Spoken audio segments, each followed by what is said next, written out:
He's black. He's brutal. He's boss.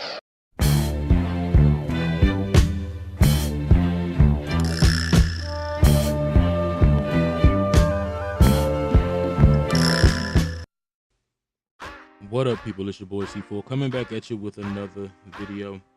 I know it's been a minute, but I figured what's a better time to come back than after E3 and give y'all my impression.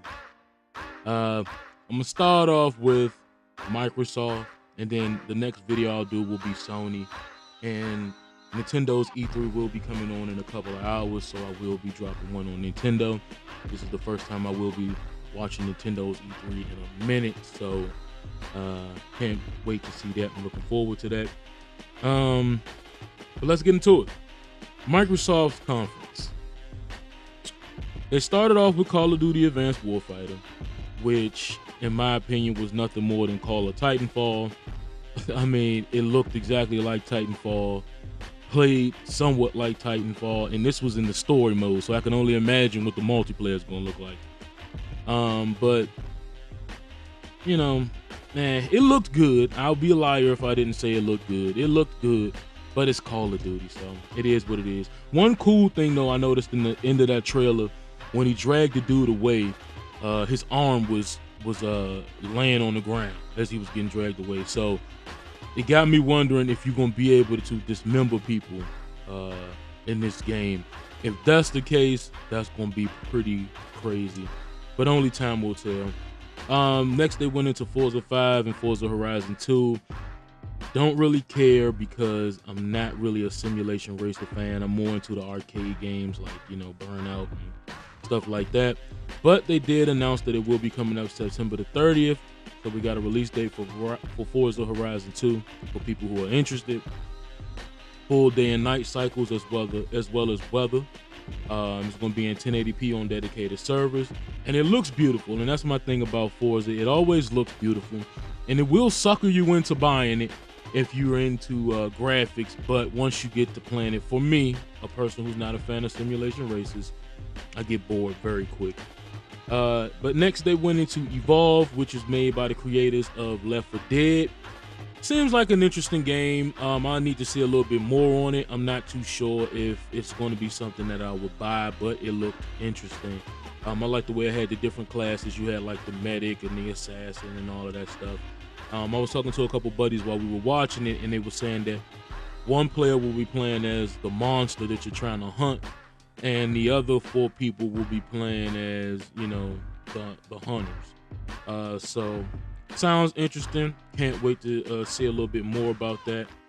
Then they went into Assassin's Creed Unity, which you all know I am not a fan of Assassin's Creed. If you don't know, now you know. It's just never really grabbed me. But I do want to play that Freedom Cry DLC for Black Flag. I was watching the trailer for that, and that seemed pretty interesting. But as for Assassin's Creed Unity, the 4-player co-op looks cool. I can't front on that. I would like to go through that with some buddies. But I'm just burnt out on Assassin's Creed. I really don't think that needs to be a yearly released game. But what I saw did look pretty cool with the 4-player co-op. Dragon Age Inquisition looked cool. I did love Dragon Age, the first Dragon Age. Dragon Age 2, I could pass on. But Dragon Age Inquisition did look pretty good. Can't wait to see some more gameplay on that and get into that a little further. Next, they went into a CGI trailer, and this one kind of threw me for a loop because I thought it was like maybe Battlefield or a spinoff or something like that. I was like, oh, here we go with another military shooter. Showed a guy, an army dude in like a warehouse fighting some dudes with like turbans on and stuff, and I'm sitting there like, what is this? I mean, the CGI trailer looked great, but I'm like, what is this? And then they showed the door with the Insomniac logo on it. I'm like, oh shit, you know. And then the guy from Sunset Overdrive came through and was fucking shit up, and you know, that was a great trailer. That's when I started getting hyped because that trailer looked pretty good, and it was a nice, fun trailer. And then they went into, after the trailer went off, they went into some gameplay of Sunset Overdrive. And that's when I got excited because I am looking forward to Sunset Overdrive. That, in my opinion, is the game that has me hyped to own an Xbox One.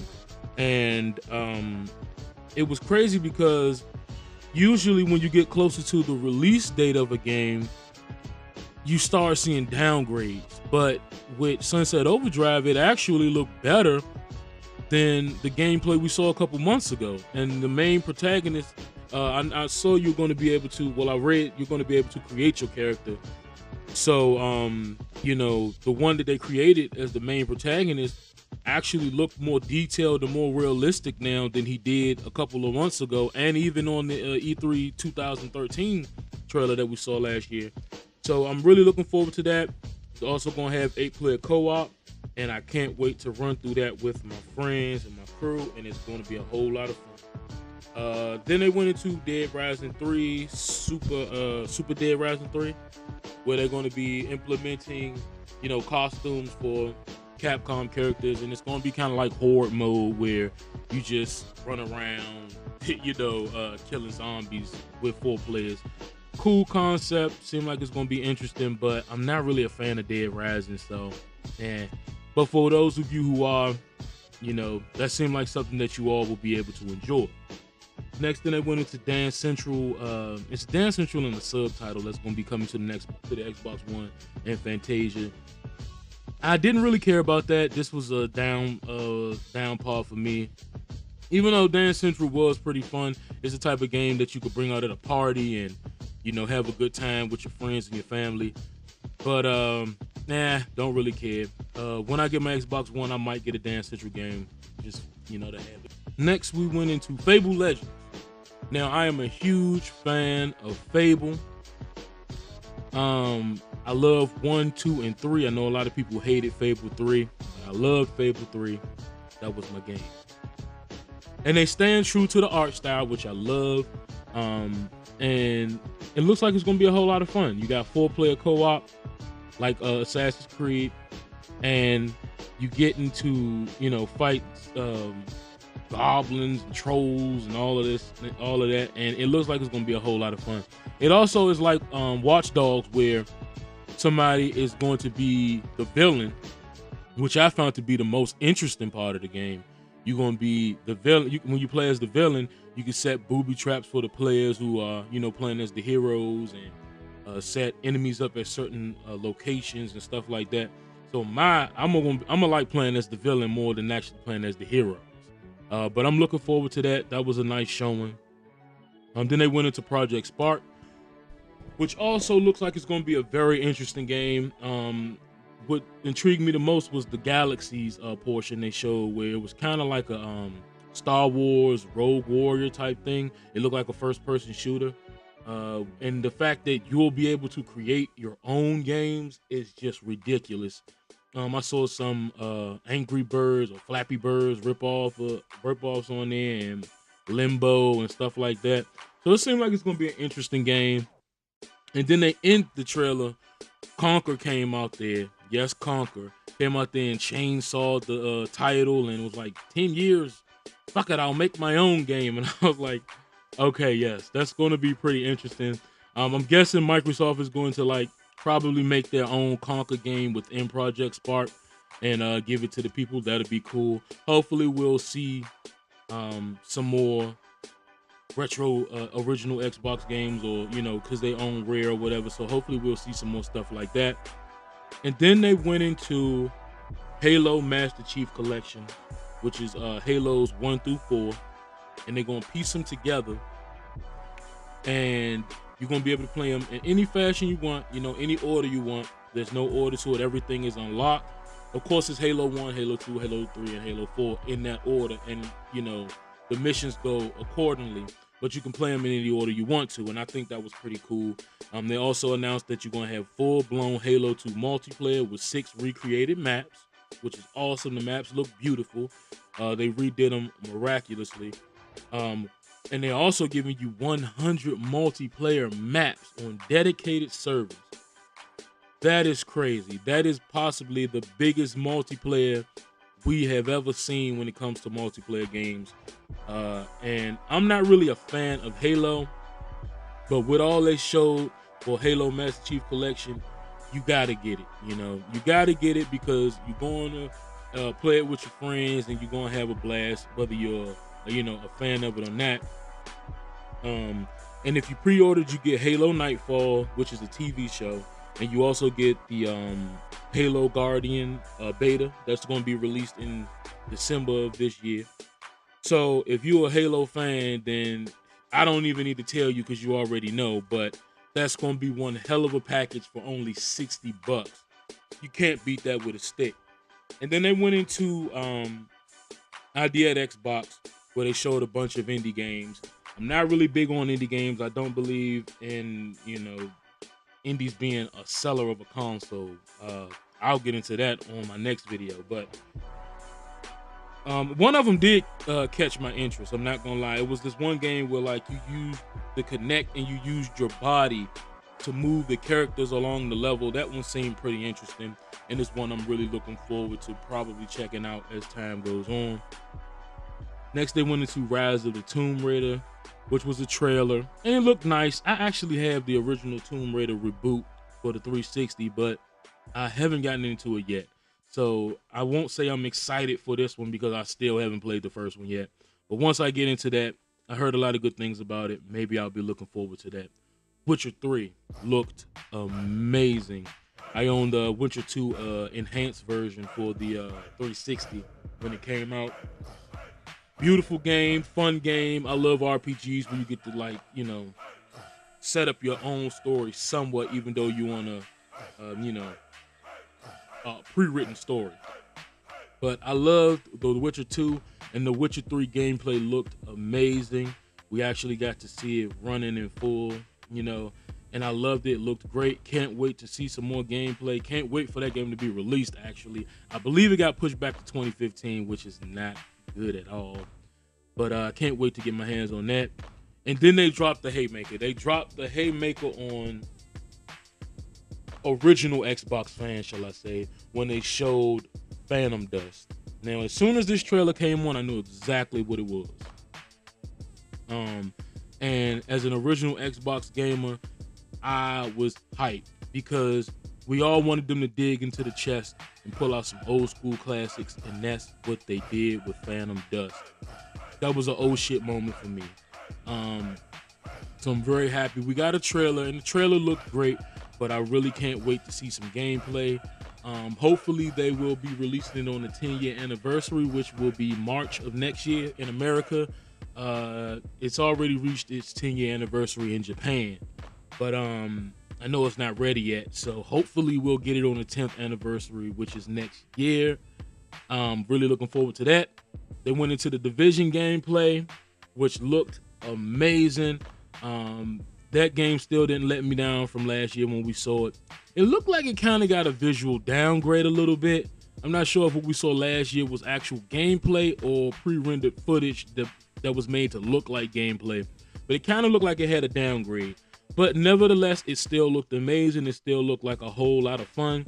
And it kind of reminded me of Splinter Cell. That's what it made me want. I know Ubisoft is going to give us one later on this year. Not later on this year, but later on in the console cycle.